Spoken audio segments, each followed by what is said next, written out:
आखिर क्या हुआ जब पुनर्जन्म लेने के 9 साल बाद एक लड़की पहुंची महाकुंभ में और फिर वहां एक साधु को देखकर कहने लगी कि इसी ने मेरा कत्ल किया था। इस घटना की पूरी सच्चाई जब आप सुनोगे तो आपके पैरों तले जमीन खिसक जाएगी। पूरी कहानी की शुरुआत करने से पहले महादेव के सच्चे भक्त वीडियो को लाइक कर कमेंट बॉक्स में लिखे हर हर महादेव।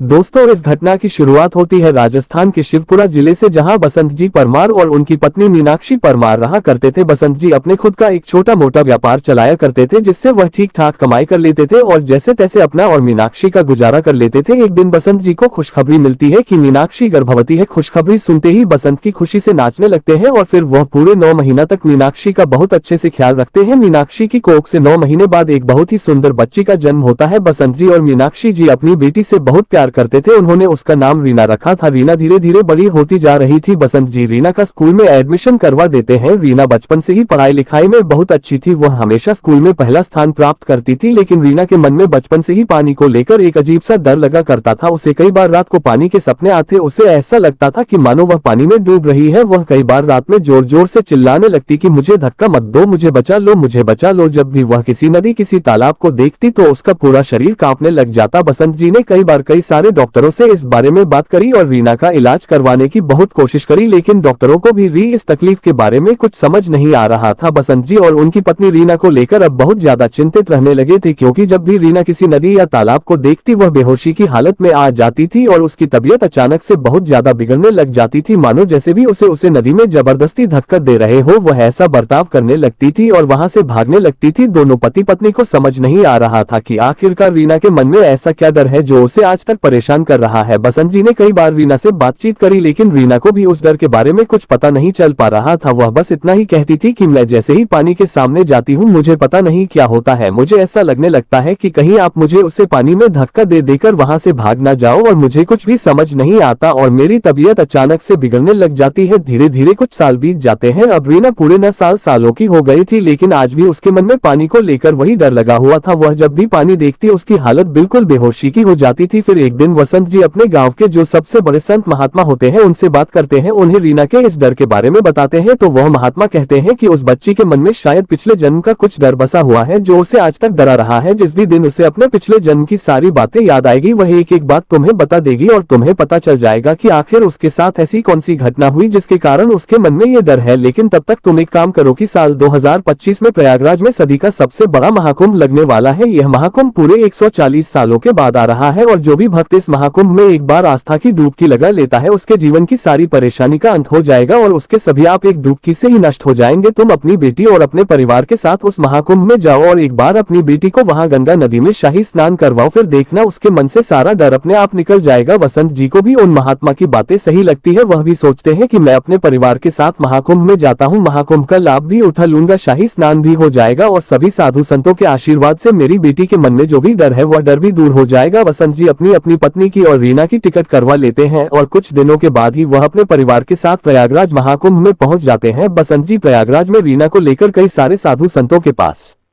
जाते हैं और सभी साधु संतों का आशीर्वाद रीना को दिलवाते हैं। रीना अब थोड़ा अच्छा महसूस कर रही थी। रात बीत जाती है। अगले दिन शाही स्नान का दिन होता है। लाखों करोड़ों श्रद्धालुओं की भीड़ लाखों साधु संतों के साथ बसंत जी अपने परिवार को लेकर शाही स्नान की ओर आगे बढ़ते हैं। जैसे ही वह गंगा नदी के तट पर पहुंचते हैं, नदी को देखते ही रीना के मन में बहुत ज्यादा घबराहट होने लगती है। बसंत जी रीना को कहते हैं तुम्हें बिल्कुल डरने की जरूरत नहीं है, मैं तुम्हारे साथ हूँ, हम सभी साथ मिलकर शाही स्नान करेंगे। लेकिन रीना जैसे ही अपना पहला कदम आगे बढ़ाती है उसे बहुत ज्यादा घबराहट होने लगती है और वह वहीं के वहीं बेहोश हो जाती है और उसकी तबीयत बहुत ज्यादा बिगड़ने लगती है। फिर बसंत जी गंगा नदी में से एक लोटा जल भर कर लाते हैं और जैसे ही रीना पर जल के छींटे डालते हैं रीना दोबारा होश में आ जाती है और वह डरते डरते कांपते कांपते कहने लगती है मुझे नदी में धक्का मत दो, मैं नदी में जाऊंगी तो बच नहीं पाऊंगी, मुझे नदी में धक्का मत दो। वह जो जोर जोर से इस प्रकार से चिल्लाने लगती है तभी वहां पास में एक बहुत ही सिद्ध चमत्कारिक साधु महात्मा खड़े होते हैं। वह इस पूरी घटना को होते हुए देख रहे थे। वह बसंत जी के पास आते हैं और पूछते हैं क्या हुआ है। बसंत जी जब उन महात्मा को पूरी घटना बताते हैं तो वही ईसा आओ। महात्मा कहते हैं कई बार कुछ लोगों के साथ पिछले जन्म में कुछ ऐसी घटनाएं हो जाती हैं जो आने वाले अगले कई जन्मों तक उनके दिमाग में जगह बना लेती है। तुम्हारी बेटी के साथ भी शायद पिछले जन्म में कुछ घटनाएं हुई है जो इसे आज तक परेशान कर रही है। तुम बिल्कुल चिंता मत करो। और वह रीना से कहते हैं बेटी 2 मिनट शांति से आंख बंद करके बैठ जाओ। फिर वह अघोरी बाबा गंगा नदी में से थोड़ा जल लेकर आते हैं। अपनी हथेली में जल लेकर कुछ मंत्रों का जाप कर रीना पर जैसे ही गंगाजल के छींटे डाल देते हैं तभी रीना को अचानक से कुछ होने लगता है। वह जोर से अपना माथा पकड़कर घूम रही थी। बसंत जी यह सब होता देख बहुत ज्यादा डर जाते हैं, लेकिन वह अघोरी बाबा बसंत जी से कहते हैं, तुम बिल्कुल भी चिंता मत करो, तुम्हारी बेटी के साथ पिछले जन्म में कुछ हुआ है जो अभी तक उसे परेशान कर रहा है और उसके दिमाग में वही बातें चल रही है और इसीलिए तुम्हारी बेटी का ये हाल है। कुछ मिनट बाद जैसे ही रीना होश में आती है, वह वापस से चिल्लाने लगती है कि मुझे नदी में धक्का मत दो, मैं तुम्हारे हाथ जोड़ती हूँ, मैं तुम्हारे पैर पड़ती हूँ। तब वसंत शांति से अपनी बेटी को पकड़कर उससे पूछने लगते, क्या हुआ है, तुम इतनी डर क्यों रही हो। तब रीना कहने लगती है कि मैं एक 25 साल की लड़की थी और मुझे धोखाधड़ी से पानी में धक्का दिया गया, नदी में डूबने के कारण मेरी मृत्यु हो गई थी। मेरा नाम सुनीता है और मेरे कातिल का नाम रमेश है, जिसने मुझे जबरदस्ती पानी में धक्का देकर मेरा जीवन समाप्त कर दिया था। फिर वहाँ खड़े अघोरी बाबा रीना से बात करने लगते हैं और पूछते हैं, बेटी तुम किस गाँव में रहा करती थी, पूरा सच बताओ, तुम्हारे साथ क्या हुआ था, पूरी घटना का हमें सही से जानकारी दो। तब रीना कहती है, मैं उत्तर प्रदेश के शिवगढ़ जिले में रहा करती थी। बचपन में ही रमेश से मेरे घर वालों ने मेरा बाल विवाह करवा दिया था, लेकिन जब मैं रमेश के साथ धीरे धीरे रहने लगी तो मुझे पता चलने लगा कि वह एक बहुत ही बुरा लड़का है। वह बहुत ज्यादा नशा करता है और वह बहुत ज्यादा जुआ खेलता है। रमेश ने धीरे धीरे जुए में हमारी सारी जमा पूंजी समाप्त कर दी थी, हमारा घर भी बिक चुका था, हमारे पास रहने को घर भी नहीं था, हम किराए के मकान में रहा करते थे। रमेश आए दिन मुझसे बहुत ज्यादा लड़ाई झगड़े करता था, लेकिन फिर भी मैं जैसे तैसे रमेश का साथ निभा रही थी। एक दिन रमेश रात को नशे में घर आता है और मुझसे कहता है कि तुम अपनी शादी के सारे गहने मुझे दे दो, मैं जुए में पैसा हार गया हूँ, लेकिन मैंने वह गहने देने से मना कर दिया। उस बात पर हमारा बहुत बड़ा झगड़ा हुआ और फिर अगले दिन सुबह के समय रमेश मुझे गाँव की नदी के किनारे पर घुमाने के लिए लेकर जाता है। हम दोनों वही नदी किनारे घूम रहे थे, तभी मौका देखते ही रमेश अचानक से मुझे नदी में धक्का दे देता है। मुझे तैरना नहीं आता था और फिर मैं उस नदी के प्रवाह में बह जाती हूँ। रीना जैसे ही यह सच बोलकर अपनी आंखें खोलती है तो बसंत जी और वह अघोरी बाबा एक दूसरे को देखने लगते हैं। फिर वह अघोरी बाबा बसंत जी को बताते हैं कि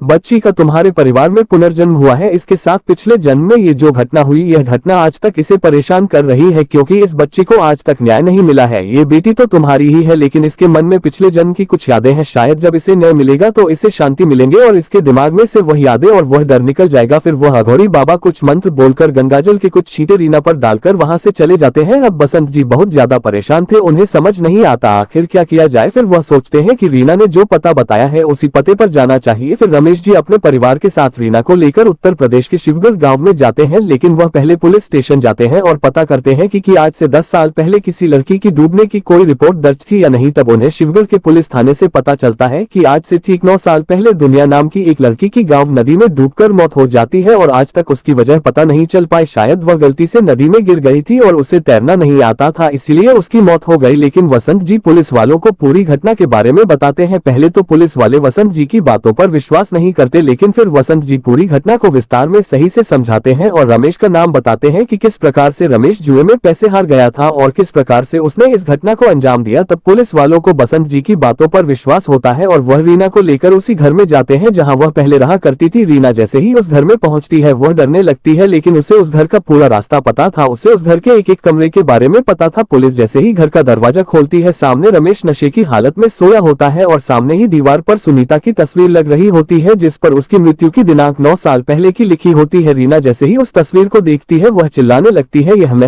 हूँ और इसी ने मुझे नदी में धक्का दिया था। पुलिस रमेश को वहीं के वहीं गिरफ्तार कर लेती है। रमेश कहने लगता है ये झूठ है, ये लड़की झूठ बोल रही है, लेकिन पुलिस रमेश को लेकर पुलिस थाने आती है और रमेश का रिमांड लेती है। जब रमेश पुलिस की हिरासत में होता है और रमेश का रिमांड शुरू होता है तो रमेश कुछ ही मिनटों में सच्चाई बता देता है और कहता है कि हाँ, ये 9 साल की लड़की सच कह रही है, मैं बहुत ज्यादा कर्ज में डूब गया था, अपना घर खेत सब कुछ बेच चुका था और मैंने अपनी पत्नी से उसकी गहने मांगे थे क्योंकि मुझे कर्ज चुकाना था, लेकिन उसने जब गहने देने से मना कर दिया तो मैंने ये योजना बनाई कि मैं उसे नदी में धक्का दे दूंगा और फिर मैं अगले दिन उसे गांव की नदी के वहां घूमने ले गया और मैं उसे गांव की नदी में धक्का दे दिया। वह नदी के प्रभाव में काफी आगे बढ़ गई थी। फिर मैं घर आया और तिजोरी से उसके सारे गहने चुराकर जुए में वह गहने हार गया। पुलिस जैसे ही यह सच सुनती है वह रमेश के खिलाफ केस दर्ज कर गिरफ्तार कर लेती है। फिर कानून रमेश को जेल भेज देता है और केस की सुनवाई शुरू हो जाती है। रीना को जैसे ही यह खबर पता चलती है, खबर सुनकर वह बहुत खुश थी क्योंकि उसे न्याय मिल चुका था। वह वापस गांव की उसी नदी पर जाती है जहां रमेश ने उसे पिछले जन्म में धक्का दिया था और उस नदी को झुककर प्रणाम करती है। अब रीना के मन से धीरे धीरे पानी का डर जाने लगा था, वह धीरे धीरे अब नदी में भी स्नान करना प्रारंभ कर देती है। जब बसंत जी देखते हैं कि रीना के मन से पूरी तरीके से पानी का डर अब निकल चुका है तो उन्हें बहुत खुशी होती है। वो अपनी बेटी को खुश देखकर बहुत खुश हो गए थे। मित्रों, इस घटना को सुनकर आपको क्या लगता है? क्या पुनर्जन्म की इस प्रकार की घटनाएं आज भी हो सकती लगती है आप अपनी राय नीचे कमेंट बॉक्स में हमें जरूर दें। वीडियो अच्छा लगा हो तो वीडियो को लाइक जरूर करें। उसी के साथ यदि आप आगे भी ऐसी ही और चमत्कारिक वीडियो प्राप्त करना चाहते हैं तो आप हमारे चैनल को सब्सक्राइब जरूर कर लेना। अभी के लिए बस इतना ही, जल्दी ही मिलते हैं किसी ऐसी ही सच्ची घटना के साथ। धन्यवाद मित्रों।